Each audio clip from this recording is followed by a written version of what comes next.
ഏറ്റവും കൂടുതൽ ആരോടാ ഇഷ്ടം? എന്നോടാണോ അതോ നിങ്ങളുടെ ഉമ്മാടാണോ? എനിക്ക് രണ്ടുപേരോടും ഇഷ്ടല്ലേ. അങ്ങനെ പറ്റില്ല, ഒരാളെ പറയാൻ പറ്റുള്ളൂ. എനിക്ക് നിന്നോടാണ് ഏറ്റവും കൂടുതൽ ഇഷ്ടം. അതല്ലേ?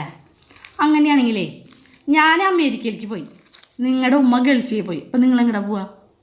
ഞാൻ ഗൾഫിൽ പോവും. ഇപ്പൊ കണ്ട നിങ്ങളുടെ മനസ്സിലിരിപ്പ് വന്നു കണ്ട. അതല്ല, എനിക്ക് ഗൾഫിൽ പോകാനായിട്ട് ഭയങ്കര ആഗ്രഹമാണ്. അപ്പം ഞാൻ അതുകൊണ്ടാണ് ഗൾഫിൽ പോയത്.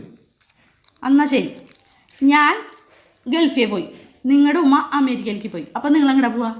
ഞാൻ അമേരിക്കയിൽ പോവും. ഇപ്പം കണ്ട നിങ്ങളുടെ മനസ്സിലിരിപ്പ് പുറത്തേക്ക് വന്നതാണ്ട. എന്നോട് എന്നിട്ട് സ്നേഹമാണ് നിങ്ങൾക്ക് അല്ലേ? ഞാൻ അമേരിക്കയിലേക്ക് പോയപ്പോൾ നിങ്ങൾ ഗൾഫിൽ പോയി, ഞാൻ ഗൾഫിൽ പോയപ്പോൾ നിങ്ങൾ അമേരിക്കയിലേക്ക് പോയി. അതിന് ഞാൻ ഒരു വട്ടം ഗൾഫിൽ പോയതല്ലേ, ഞാൻ അമേരിക്കയിലേക്ക് പോയത് അതുകൊണ്ടല്ലേ രണ്ടാമത് നിന്നെ ഗൾഫിൽ പോണ്. അതെ അല്ലേ? ആ, അത് അത്ര ഓർത്തില്ല.